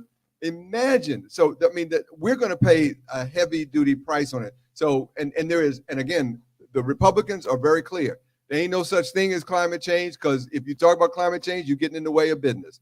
Money is more important than any of that. And even if they turn this planet over to their grandchildren who are going to be charred up, they're going to make their money between now and next 4 years. And I just want to emphasize that we have an opportunity to talk about this to our children and our grandchildren. Just as, you know, you hear me advocating, you start early talking about ways that people can look at how they think and how they behave, the connection between the two. The same thing is true about climate control. When they are little, when they are 3, 4, 5, 6, that's the time to start talking to them about some of what we're seeing, why it's important to drink water, why it's important to know whether or not your water is safe. So please don't miss out on the opportunity or think, well, they're so young. I can tell you, they start observing things and looking at you. And so when they see you talking about climate change, when you break it down to them, that's going to have a major impact on whether or not our children see this as something that is important to them. So it's a responsibility for all of us. Thank you. I want to thank everyone that's here today, especially the panelists. Your information is very informative. I have probably 2 questions. I will ask probably the shortest one, and any one of you can answer it. When you have not just males, but when I look at the symptoms of depression, I look at their times like we in and out. We all have it. But how do you know when it's time to go talk to a psychologist or a doctor? Because you go to, depending on your health care, you'll go talk to them and they'll like pat you on the shoulder and you're like, no, what do you recommend? And they either give you a referral. So how do you know you're being referred to the right person for your needs? Well, the first thing is that the technical definition of depression is when you are having problems with how you're thinking, how you're sleeping, how you're functioning in general, and it goes beyond 2 weeks. I want to say, if you lose a mama, it's going to go beyond 2 weeks. But the issue becomes when it becomes your ability to function becomes a prolonged issue. For me, I look at after about a month. If you're still having difficulty sleeping and being able to work, being able to interact, it's time to talk to somebody about it. Now, so if you know someone that doesn't acknowledge it and ignores it, then what how all do you you help can that person? I think that what Dr. Tuckson said is very true in that instance too. That it becomes important if you have a certain kind of relationship with the person, you take them out and you say, you know, I care so much about you. And I want to share with you something that I learned. You can give them a copy of what depression looks like, because often in our community, we don't know what it looks like. So that's number one, giving them the information in a loving and caring way. Also, finding out what resources are available. Do they have insurance? If they don't have insurance, saying to them, you can go to a federally qualified health center and get the help that you need even without money. And I want to really emphasize that. Unfortunately, getting mental health services can be very expensive, but we have a way to do it, and that is by going to a federally qualified health center, getting the support that they need. But I think starting off first, taking one of these sheets and saying, I was at this place, I heard about this, and it made me think about what you're going through. And I'd like to get some help. And again, we can talk more about some specifics, but I think that's the way to start. Okay, I have another question. What is the incident of multiple sclerosis and multiple myeloma between men and women? What is that disparity? Is it on the increase, or do you know if it's about, do we have data on that? Again, multiple myeloma is a blood disease, and it does tend to impact people of African American descent, women more than men. The numbers, again, generally occurs in an age group of those over 50, and I'm forgetting a second category. We have treatments for that. We are involved with the Multiple Myeloma Foundation, and actively, it's part of a program that we're having as the National Medical Association. I didn't look the specific numbers up for 2024 in terms of the death that is occurring in that. We can treat, and we have made wonderful strides in the treatment of myeloma, in putting those people in remission. And again, part of that may involve, because we have new drugs, may involve a transplant. And so again, that's something that would be individualized for the specific physician. Dr. Moore, would you like to add something on that? Because I know the myeloma group is part of the COB.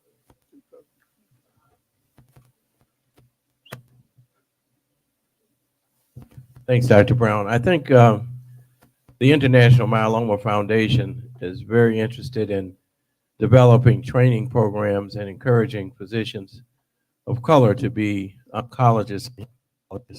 And so we have a program to help them get involved in research when they're in medical school, and they're mentored in medical school. They present, and they'll be presenting at the National Medical Association this year for the second year. It'll be 12 of these young scientists learning more about myeloma. But what we have learned, just from a personal point of view, as well as working with this group, is that myeloma is no longer what we said in medical school from age 50 to 70. There are an awful lot of young individuals who are developing myeloma, and they're the ones that are benefiting from a lot of the newer programs of transplants and other very unique ways of treatment. So it's another one of those conditions that now involves the entire lifespan and not just the senior. Hi. And one of the other factors for this is there is some environmental exposures that talk about climate change that's going to impact that disease as well. I just can't not take the opportunity to make sure we understand that Dr. Morgan is the person who runs the Montague Cobb Institute of the National Medical Association. Now, what I'm asking is this: when you are talking to your children, especially the young kids who are in school, and they have to do a book report on somebody, it's W. Montague Cobb. All of our kids need to know the example of Dr. Cobb and what he has done. And I think that what Dr. Morgan has done to keep his legacy alive and to do programs that make sense. But please, we need to know who our true heroes are. And by the way, please do this. We do not have enough young Black men, particularly, but not even enough young Black women who are deciding to be careers in science. And I think you all know that, everybody should know by now, that the person that invented the Moderna vaccine for the pandemic was a young Black woman who's now up at Harvard doing more work. We need these examples. So please, when you see a picture it's not to be just passed over, this photo of Dr. Cobb. Please have your family members make sure they know that we've got these kinds of giants who have found a way, make a way out of no way to save not only our lives, but because of the blood banking work, saved all of America, saved World War II, saved a bunch of other stuff.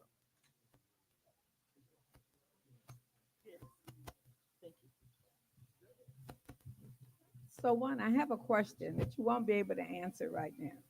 And that is, I really wanted us to address the intersection between physical health and mental health. When we talk about issues of MS, when we talk about issues of diabetes, cancer, and etc., please note that there is a mental health component to all of those illnesses. And we need to start addressing that as we talk to our providers so that we have total care. But we don't have time to address that right now because we're really supposed to stop this part of the program at 12:30 so we could go back to the tabletop and the open discussion and interaction. But I want to say, on behalf of God Baptist Church, National Medical Association, and all of you partners that are out there that have come out to be here and to support us and the community, we need to do this more often. We need to come together collectively and make an impact. We need to figure out, we talk to each other. Cardiologists talk to cardiologists, nurses talk to nurses, oncologists talk to oncologists. We need to talk to the other people. So we need to figure out a way to go out to the community and to embrace them and interact with them more. You know, we just did a special, Zion did a special program with the auxiliary. About a month ago, we went to Central Mission, where we did a special program, about 150 men. We probably should have had a bus to bring them here so that they could have been right here with us. Zion does a program with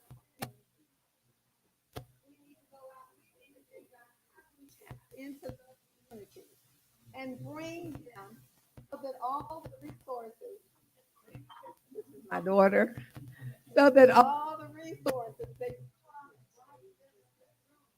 we can have for our community, because we've got to come together collectively to make our community stronger, to make our community better, to make sure that our community gets out and votes so that we have the changes we need. And I'm so excited that Melanie is here because social advocacy is key. We have a broken healthcare system, and we need to get together to try to help bring it together. All of us need to be at the table and not on the menu. So now, thank you. Doris. I want to finish this up. I knew she had to come and give a sermon, but here and spoke on it. But thank you so much because that is very true. I do want to thank, first of all, my panelists, Ms. Nix,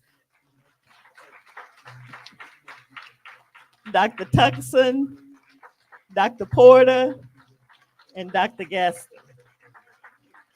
I think this is really very important. Just to talk about some of our partners, and of course, this is sponsored by the National Medical Association Project Impact. I have to say that because they are the primary sponsors. We have the W. Montague Cobb Health Institute that is sponsored, Zion Baptist Church Health Ministry, Mount Airy Baptist Church Health Ministry, the Black Coalition Against COVID, the Black Doctors.org. This is live streamed on YouTube and FaceTime, Facebook, or whatever it is. I don't know the social media stuff. And also 50 Hoops. We have a few prizes that I'd almost forgotten about. Yes, it's just little gift bags. And so, yes. So many of you all have come out and we are acknowledging our partners. Can you all just do a shout out on your own organizations or live stream? We know you're here because we want to say thank you. I want to go around the room and say that. All right. I tell you, she keeps preaching. Okay, so I'm going to start over on this side. We have the Georgetown Howard University, I call it GUTS, clinical trials. Please raise your hand. Okay. Um, we have the ministry, and I don't see the name of that table. I know that they were doing something about black men in the room over here, right? What's that called? There you go. Yes, oh, there, I saw you, men. Great, great. We have Dr. Bill Lawson, and he has given me a card that I don't know where it is. We want to thank you for coming. Okay. All right, thank you very much. And let me go back to my paper here because I'm getting faces that are there.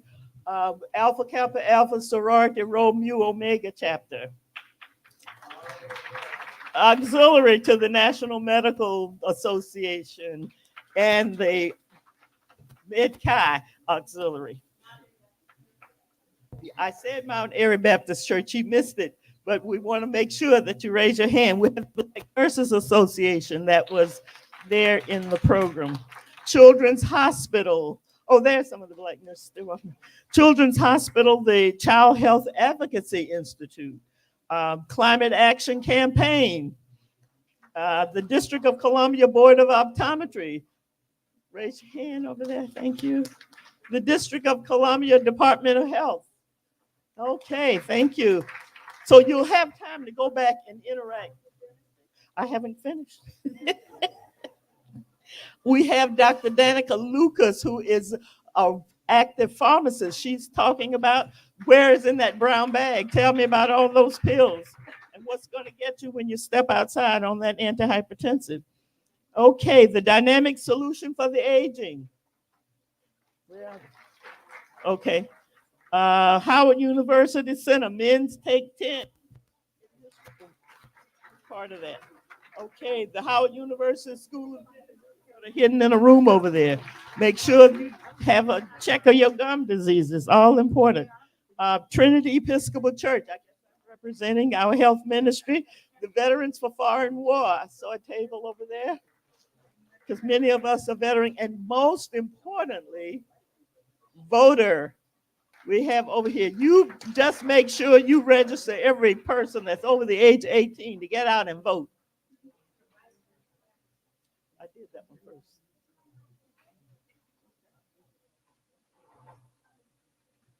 Thank you. Before we go, the prizes, I just wanted to say again that the Mount Airy Baptist Church Pastoral Care and Counseling Center, the only one in the church, in a Black church in the city, is over here. So we want to acknowledge them for that. With Dr. Phyllis Mayo, a clinical psychologist, and Crystal Von Moore, a social worker. I'm very proud social worker. Thank you.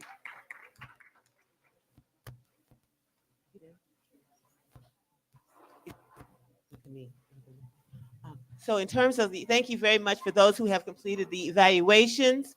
We work together in partnership with the 50 Hoops, with Mount Airy Baptist Church, with Zion Baptist Church, with Trinity Church, and other churches and groups in the room. We thank you very much for all that you all have done, not only contributing financially, but through gifts, which we have. So in terms of giving out the gifts, we're going to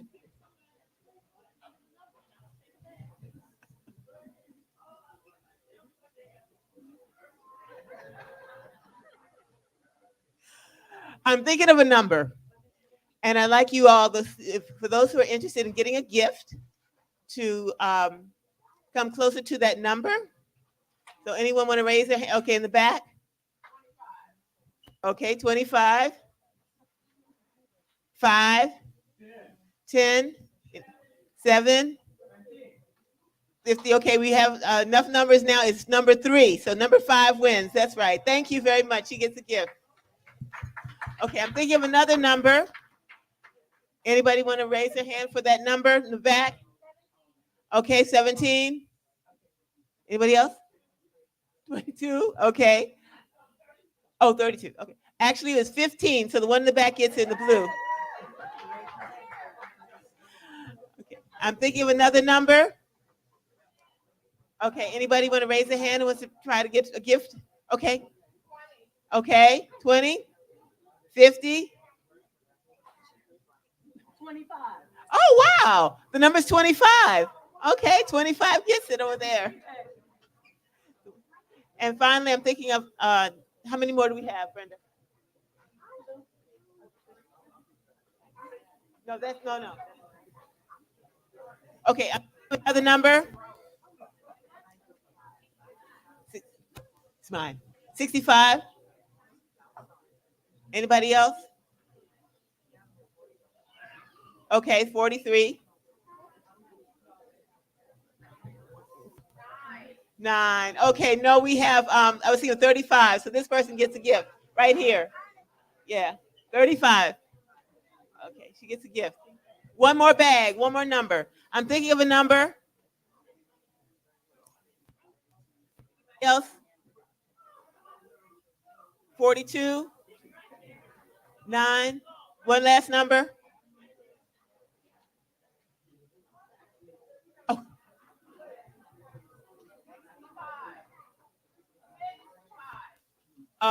Yeah, it was 50. So somebody said 42. Okay, I was thinking of 50 and you said 65, so 42 is 12. Okay, thank you. Oh, thank you very much, right? Okay. And don't forget to do your evaluations if you can on your cell phone. And we want to say the box lunch is coming. They said they were on their way 15 minutes ago, and I haven't looked at my. So please, yes, please, we're not finished yet. Please take a look on your table, fill out the information that's there, and you have to complete your evaluation. And we would love to have our speakers take a picture.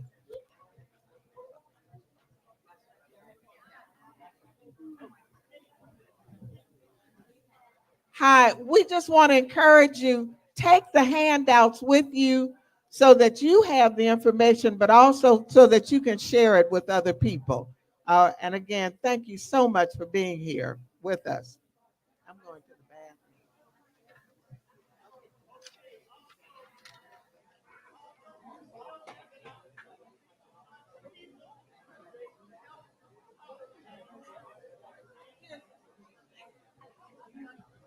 Table talks are still available, so please ask your questions.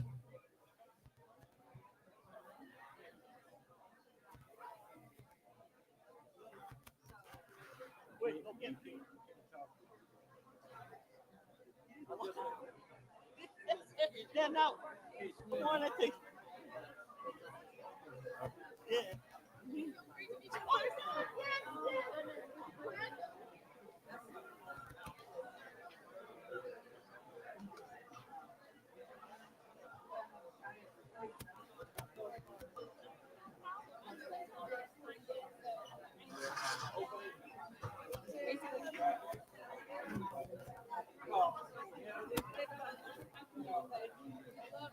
And we, we have box lunches.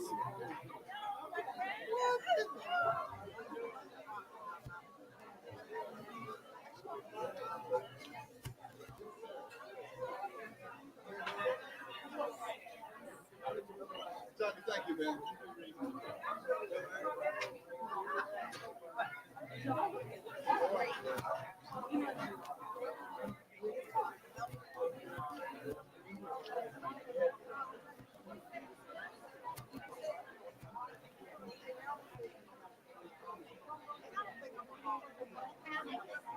I want you with the panelists, you too. Committee. There's lunch coming. Yeah.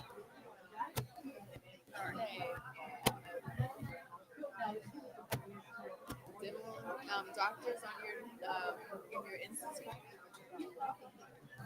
No, not in, the National Medical Association. There's a separate national for that. We can, but the national is Black and volunteering, as well as our student national medical. So